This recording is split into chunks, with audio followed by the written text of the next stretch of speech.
நான் இதுதான் சிவாஜிராவ் கெய்க்வாட் அப்படிங்கிற இந்த ரஜினிகாந்த் நான் இதுதான். ஏன்னா அவர் வெளிப்படையாக இருக்கிறதுனால தான் மக்கள் மனசில் போய் உட்காந்துருவார். ரசிகர்கள் வந்து கொண்டாடினாங்க.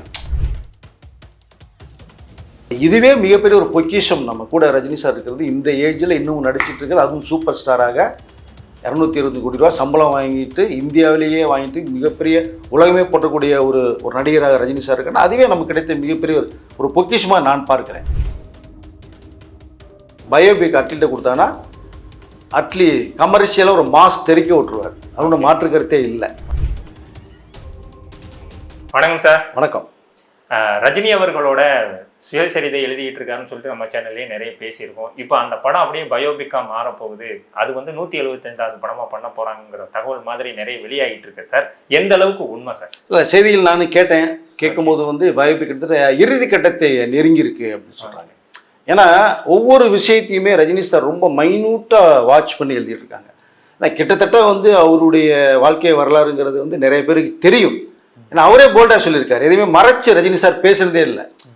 நான் இந்த இடத்துல ஃப்ளாப்லாம் படுத்துனேன், இந்த இடத்துல மூட்டையை தூக்குனேன், இந்த இடத்துல நான் வந்து அதை பெரிய இந்த என்ன சொன்ன ரவுடிசம்லாம் பண்ணேன், அடித்தேன், கலாட்டா பண்ணேன், தண்ணி அடித்தேன், ஒரு பாட்டில் சாராயத்தை ஏக்தம்ல அடித்து தூக்கி போட்டுறீங்க அப்படிங்கிற விஷயத்தில் அவரே சொல்லியிருக்காரு. அதில் எதையுமே மறைக்க விரும்பலை அவர் எப்பவுமே. நான் இதுதான் சிவாஜிராவ் கெய்க்வாட் அப்படிங்கிற இந்த ரஜினிகாந்த் நான் இதுதான். ஏன்னா அவர் வெளிப்படையாக இருக்கிறதுனால தான் மக்கள் மனசில் போய் உட்காந்துருவார். ரசிகர்கள் வந்து கொண்டாடினாங்க. தலைவர் பாரியா. ஏன்னா இன்னமும் தலைவர் அப்படின்னா ரஜினி சார் அப்படி தான். இந்த வார்த்தை வந்து யாருக்குமே செட் ஆகாது. தலைவர்னா ரஜினி சார். அப்படிங்கும்போது வெளிப்படை தன்மை அப்படி நிறையா இருந்தது. அது இப்போ பயோபிக்கருடைய அந்த வரலாற்றுலையும் பார்த்தோம்னா ஒருத்தரை வச்சு தான் எழுதிட்டு இருக்காங்க. சார் யோசித்து சொல்ல சொல்ல சொல்ல சொல்ல எழுதிட்டே வர்றாங்க. இப்போ கிட்டத்தட்ட நெருங்கி இருக்கிறதா எனக்கு ஒரு தகவல் வருது. அது திரும்பி பண்ணும்போது ஒரு ஆர்டர் ஒன்று பிரிப்பாங்க. திரும்பி 1 2 ஏன்னா சில விஷயங்கள் மறந்துருக்கும், சிலது ஞாபகப்படுத்தி சொல்லும் போது அது ஆர்டர் ஒன்று போடுறது மாதிரி வருது. ஸோ இப்போ அதை நாவலாக ஒரு பக்கம் வெளியீட்டு விழா ஒன்று பண்ணுறது மாதிரி இருக்காங்க. இந்த நாவல் வர்றதுக்கு முன்னாடியே அது படமாகவும் பண்ணுறதுக்கான ஒரு விருப்பமும் ரஜினி சார்ட்ட இருக்காது. ஸோ அது வந்து 175th படம், 175வது படமாக இருக்கிறது. வாய்ப்புகள் நிறையா இருக்குன்ற ஒரு தகவல் வருது. பட் அதை தயாரிக்கிறதுக்கு இப்போவே தயாரிப்புன்னு நிறைய பேர் ரெடியாக இருக்காங்க. அந்த ஆப்பர்ச்சுனிட்டி எங்களுக்கு கொடுங்க சார், நாங்கள் பண்ணுறோம் அப்படிங்கிற மாதிரி ஒரு தகவல் வருது. இந்த ரஜினி சாருடைய சொந்த பேனர் ஒன்று இருக்குது. ஸோ அதுலேயே நம்மளுடைய அந்த படத்தை பண்ணலாமா, இல்லை தயாரிப்பாளர் நிறைய அவங்கள்ட்ட அந்த ஒரு ஆஃபர் பண்ணலாம் கொடுக்கலாமா அப்படிங்கிற அளவுக்கு அந்த ஒரு யோசனையில் இருக்காங்க. பட் பயோபிக்கில் சில பேர் சொல்கிறது பார்த்தோம்னா சில சம்பவங்கள் வந்து ரஜினி சார் சொல்லுவாரா, நான் நிறைய நடந்திருக்கு, ஆனால் உண்மையில் மறைக்காமல் இருக்கிறதானா அது அப்படின்னு. கிட்டத்தட்ட எனக்கு தெரிந்த வரைக்குமே வந்து உண்மையில் மறைச்சு சொல்ல வேண்டிய அவசியம் அவருக்கு இல்லைன்னு நினைக்கிறேன். அவர் டோட்டலாகவே உடச்சி எழுதிடுவார் ஃபுல்லாக. நான் இப்படி தான் இதுதான் ரஜினிகாந்த். இதுதான் ரஜினிகாந்த். 75ல் சினிமாவில் என்ட்ரி ஆகிற அபூர்வாங்கல்ல, அதுலேருந்து ரஜினிகாந்த் தான் உங்களுக்கு தெரியும். அதற்கு முன்னாடி சிவாஜிராவ் கெய்க்வாட் இருந்த அந்த ரஜினிகாந்த் ஒருத்தர் இருக்கார் இல்லையா, அவரை பற்றின விஷயங்கள் இன்னும் நிறையா இருக்குது. ஸோ அதனால் அந்த விஷயங்கள் இதற்கப்புறம் வந்தது, இவர் சந்திச்ச அவமானங்கள், இந்த லவ் ட்ராக்லாம் அவர் ஒட்டே இருக்குது. ஒரு ஆக்டர்ஸை லவ் பண்ணது, அது சில பிரச்சனைகள் வந்தது, அதை யார் வந்து வேணான்னு சொன்னது, கூப்பிட்டு சூப்பர் ஸ்டார் ரஜினி சாரை மிரட்டினது, பத்திரிக்கையில் எவ்வளோ தூரம் ரஜினி சார் அவமானப்படுத்தி அசிங்கப்படுத்தி பேசின விஷயங்கள், இது எல்லாமே அதுக்குள்ளே இருக்குது. இது வந்து ஒரு சுவாரஸ்யமாக வந்துடும். இது 80ஸ்க்கு அப்புறம் போகிற ட்ராவலிங்கில் இது வரும் உங்களுக்கு அதை. ஸோ அது பண்ணுறாங்க. அப்புறம் அதற்கு பிறகு நடந்த சுவாரஸ்யமான சம்பவங்கள், இவர் உடல்நிலை பாதிக்கப்பட்டு சொல்கிறது பார்த்தீங்களா. ஆக்சுவலாக இந்த ஜரிதா பீடா அப்படின்னா யாருக்குமே தெரியாது. அது ரஜினி சார் யூஸ் பண்ணாலும் தெரிய வந்து நமக்கு அதை. அது என்னென்னா ஒரு நாளைக்கு 3-4 ஷூட்டிங் பண்ணாங்க. எனக்கு தெரிந்தே பார்த்தோம்னா நம்ம பத்திரிகைகளுக்கு ரஜினி சார் மீட் பண்ணும் போதெல்லாம் 3-4 படம் ஷூட்டிங் பண்ணாங்க. காலையில் 1, மதியானம் 1, நைட்டு 1 அப்படின்னு. அந்த தூக்கம் அவர் ரொம்ப இல்லை, டிஸ்டர்ப் ஆச்சு. ஸோ காரில் மட்டும்தான் தூங்குவார் வர்றதுக்கு. இப்போ அந்த தூக்கத்தை மறைக்கிறதுக்கும் அந்த தூக்கம் வராமல் இருக்கிறதுக்கும் அப்படிங்கும்போது அந்த ஜரிதா பீடாவை யூஸ் பண்ணதாக கொடுத்தாரு. அது ரஜினி சாரே சொல்லியிருக்காரு, நான் சொல்லலை, அவரே சொன்னது தான். ஜரிதா 120ன்னு ஒன்று சாப்பிட்டா அப்படிமா, அப்புறம் 240ன்னு ஒன்று இருந்ததுனாங்க, அப்புறம் 320 ஹையஸ்ட் அப்படின்னு. ஸோ இதெல்லாம் போட்டு இந்த ஷூட்டிங்கில் பண்ணி பயங்கர பிஸி. அவ்வளோ படங்கள் கமிட் ஆகுது. இப்படி ஒரு புயல் ரஜினி சார் அந்த ஏன்னா விக்கு வச்சுக்கிட்டு மேக்கப் கலையாமல் இருந்த ஹீரோக்களை பார்த்தது.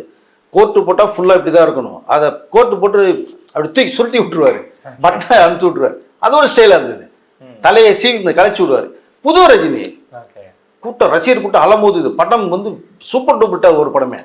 இப்போ தொடர்ந்து படங்கள் வருது. ஓகே. அதில் எதையுமே அவாய்ட் பண்ண முடியல அவர்னால. இப்போ தூக்கம் இல்லாமல் கெட்டும்போது சாப்பாடு டயத்துக்கு இல்லை. அப்போ இதெல்லாம் மறைக்கிறதுக்கு இந்த ஜரிதா பீடா யூஸ் பண்ண ஒரு சம்பவங்கள் இருக்கு. அதெல்லாம் பண்ணிட்டு மதுரையில் ஒரு ஃபங்க்ஷன் நடக்கும்போது சிவாஜி சார் எல்லாமே இருக்கும்போது அங்கே சில நடந்த சம்பவங்கள்லாம் இருக்கு. ஸோ இப்போ இதெல்லாம் வந்து பயோபிக்கில் வருமா நிறைய பேர் கேட்டாங்க. கண்டிப்பாக வரும்னு தான் எனக்கு தோணுது. அவர் எதையுமே மறைக்க விரும்ப மாட்டார். ஸோ இப்போ இந்த அனுபவங்கள் இதெல்லாம் இல்லைன்னா ஜரிதா பீடா, இந்த சாராயம், இந்த விஸ்கி பிராண்டி இதெல்லாம் தொடாமல் இருந்திருந்தா ரஜினிகாந்த் அந்த ரஜினி வேறையே, ஸோ அவருடைய ஸ்டேஜே வேற, நிலைமையே வேற அப்படின்னு அவரே சொல்லியிருக்கார். இப்போ இதெல்லாம் தாண்டி ஒரு மனிதன் நான் வந்துட்டேன்.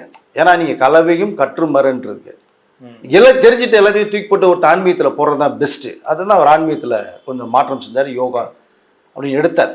ஸோ இப்போ புது ஒரு ரஜினியை நம்ம பார்த்துட்டு இருக்கோம். நிறைய விஷயங்கள் பயோபிக்கில் இந்த சம்பவங்கள் எல்லாமே வரும். அதில் மறைச்சதுக்கு அவருக்கு இந்த வாய்ப்பே கிடையாது. அப்புறம் கடைசியில் 81 கல்யாணம் பண்ணாங்க, லதா மேடத்தை கல்யாணம் பண்ணாங்க. அது வரைக்குமே அவருடைய லவ்வில் ஃபர்ஸ்ட் லவ் ஒன்று இருக்கு. பெங்களூர்லேயே ஒரு லவ் இருக்கு அவருக்கு. அந்த பொண்ணை இன்னமும் தேடிட்டு இருக்காங்க. எப்படியாவது இருக்குமான்னு. இனி ரஜினி சாருக்கு 75 இயர்ஸ், கண்டிப்பாக அவங்களுக்கு இப்படி தான் 70 இயர்ஸ் இருக்கும். ஏன்னா அந்த முகத்தை மறக்க முடியல. ஏன்னா பணம் கொடுத்து உதவி பண்ணவங்க. ராஜா பகதூர் எப்படி ரஜினி சார் ஹெல்ப் பண்ணி பண்ணுறாரோ டிரைவரு, அதை விட ஒரு மடங்கு அதிகமாக ஹெல்ப் பண்ணவங்க அந்த லேடி. அவங்க ரொம்ப பாசத்துக்குரியவங்க.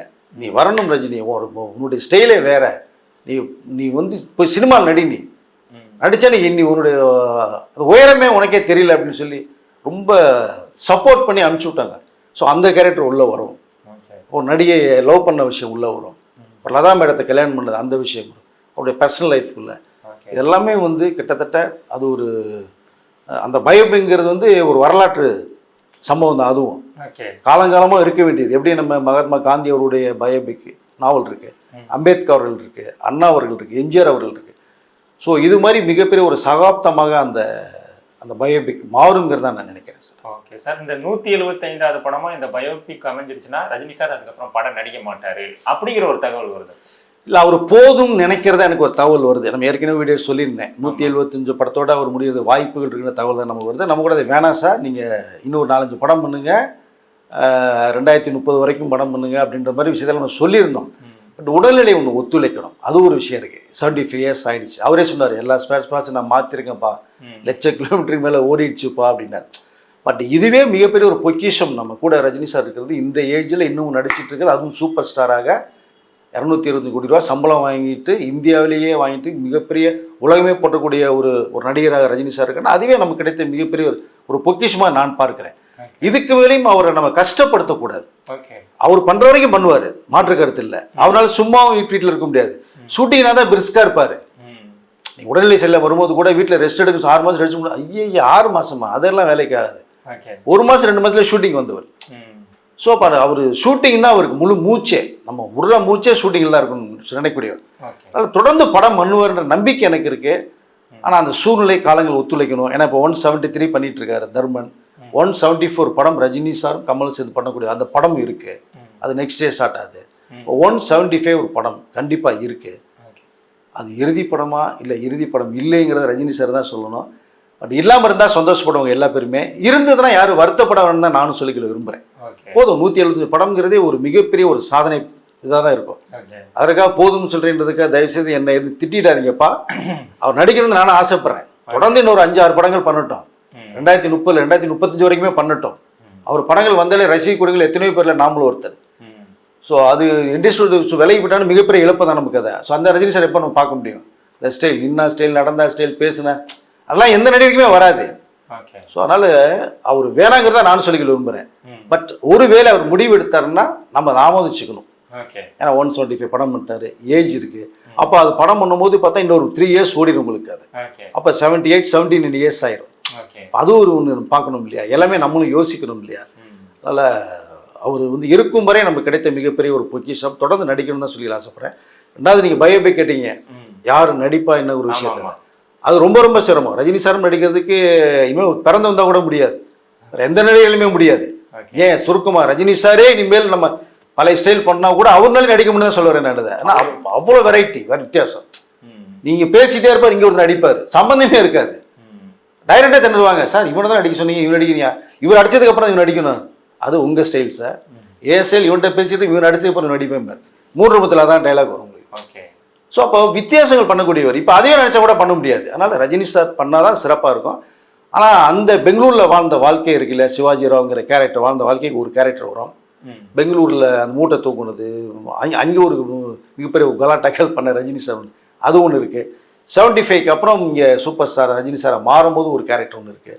ஸோ அது ரஜினி சார் நடித்தா தான் சிறப்பாக இருக்கும்னு நினைக்கிறேன். அதுக்கு முன்னாடி கூட பார்த்ததில்லை. அந்த ரஜினி எப்படி இருப்பான்னு தெரியாது, சொல்லி தான் கேள்வி. அது கூட ஒரு ஆர்டிஸ்ட் நம்ம செலக்ட் பண்ணிக்கலாம். பட் 75ல் அக்பர் ராங்கிலேருந்து வரக்கூடிய ரஜினி நம்ம பார்த்துருக்கோம். இப்போ அதில் கொஞ்சம் டிஏஜிங் பண்ணி டெக்னாலஜியில் யூஸ் பண்ணி அப்படியே ஒரு மாதிரி 75ல் உள்ள வந்த ரஜினியை காமிக்கணும். அப்புறம் கரண்ட்டில் இப்போ இருக்கிற ரஜினி வரைக்குமே அவர் நடித்தா தான் சிறப்பாக இருக்கும். அவர் நடித்தால் மட்டும்தான் அந்த கேரக்டர் நம்ம பார்க்க முடியும். வேற யார் நடித்தாலுமே ரஜினி சார் மாதிரி இது பண்ணலையடான்னு ஈஸியாக சொல்லிட்டு போயிடுவோம் நம்ம. கண்டிப்பாக அது பெரிய டிஸ்டர்பாக மாறிடுறேன். கண்டிப்பாக அவர் தான் நடிக்கணும்னு நான் சொல்லிக்க விரும்புகிறேன். அப்புறம் சார் ரஜினி சார் லைஃப்பில் பாலிடிக்ஸில் நிறைய ஒரு பயங்கரமான இம்பாக்டை கிரியேட் பண்ணியிருக்காரு. அது எல்லாம் உள்ள வரும் கண்டிப்பாக வரும். ஓகே. 91 to 96 ஸ்பீடு இருக்கு இல்லைங்களா, ஜெயலலிதா அம்மையார் ஆட்சியில் இருக்கும்போது நடந்த சம்பவங்கள் இருக்கு இல்லையா, அதெல்லாம் தமிழை தெறிக்க விட்டார். மணிரத்னம் வீட்டில் வெடிகுண்டு வீசப்பட்டது தான் பாஷா படத்தினுடைய அந்த வெற்றி உள்ள சக்ஸஸ் மீட்டில் வந்து ஆரம்பிப்பன் மினிஸ்டர் உட்காந்துருக்காரு, அவருடைய பேனர் போல்டாக அடித்தார். அன்னைக்கு நைட்டு ஆர்மியுடைய போஸ்ட்டே பறி போச்சு. ஜெயலலிதா அம்மையார் எடுத்துட்டாங்க. ஐயோ நீ உட்காந்துருக்கும்போது ரஜினி பேசிட்டு இருக்க, நீ கேட்டுட்டு இருக்கேன்னு சொல்லி அமைச்சர் பதவி எடுத்தாங்க. ரஜினி சார் ரொம்ப ஃபீல் பண்ணார். ஸோ மனசில் இருக்கிறத போல்டாக பேசக்கூடியவர். அந்த 91 96 பீரியடு அது அரசியலில் கலக்கின பீரியட். அது அதில் தான் முத்து படம் உருவானதே அதுதான். அதெல்லாம் டைலாக் தெறிக்க கொடுத்த காரணமே அதுதான், பாஷா. ஸோ அதனால் இதெல்லாம் உள்ளுக்குள்ளே கண்டிப்பாக வரும், இன்புட் இதுக்குள்ளே கண்டிப்பாக இருக்கும். 96 ஒரு பீரியட் இருக்கு.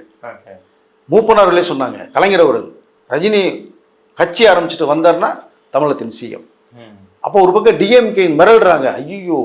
ஏன்னா அதுக்கப்புறம் வந்து ரொம்ப கஷ்டப்பட்டு 13 வருடங்களுக்கு பிறகு ஆட்சி பிடிக்கிறாங்க. அது 87 70லேருந்து 87 வரைக்குமே எம்ஜிஆர் அவர்கள் சிஎம். 89ல் கலைஞர் சிஎம் ஆகிறாங்க. ஒரு வருஷத்துலேயே திரும்பி ஆட்சி முடி 91ல் அண்ணாடிக்கு வந்துருச்சு. இப்போ திரும்பி ஆட்சி பண்ணணும். இந்த மாதிரி ரஜினி வந்தாருன்னா அவரு சிஎம். அப்போ நம்ம என்ன பண்ணுறதுன்ற சொல்லும் போது தான் அப்படியே பண்ணி சூழ்நிலைகள், இக்கட்டான சூழ்நிலைகள். ஸோ அந்த இடத்துல மூப்பனார் சொல்ற, ரஜினி நீ அரசியலுக்கு வா, நீ தான் சிஎம்ன்றாரு. வரக்கூடிய சூழ்நிலை வந்திருந்தான்னா சிஎம். பட் கொஞ்சம் ஒதுங்கினாங்க. அப்போ அந்த இடத்துல டிஎம்கே சப்போர்ட் பண்ணார், அவங்க சிஎம் ஆனார் கலைஞர் ஐயா அவர்கள். ஸோ அதனால் அந்த அரசியல் வாழ்க்கை ஒன்று இருக்குது, இது எப்படி உருவாச்சு அப்படிங்கிற அந்த ஒரு பார்வை இருக்குது. அப்புறம் படங்கள் இது. அப்புறம் 2021 வரைக்குமே கடைசி அரசியல் பயணம் அப்போ தான் ட்ராவல் ஆகுது. அது வரும்போது வரலாம் நினைக்கும் போது கொரோனா வருது, உடல்நிலை சரியில்லை, அரசியலுக்கு முழுக்க போடுறாரு. ஸோ இந்த அரசியல் சம்மந்தப்பட்டது பயோபிக்கில் கண்டிப்பாக வரும். அது 91 96 பீரியட் இருக்கிறீங்க, 5 வருஷம், அதெல்லாம் தெரிக்கும் பயோபிக்கில் உங்களுக்கு. அதை ஸோ எல்லா கிட்டத்தட்ட அவருடைய நடந்த சம்பவங்களில் 100க்கு 100% வருங்கிற நம்பிக்கை எனக்கு இருக்குது.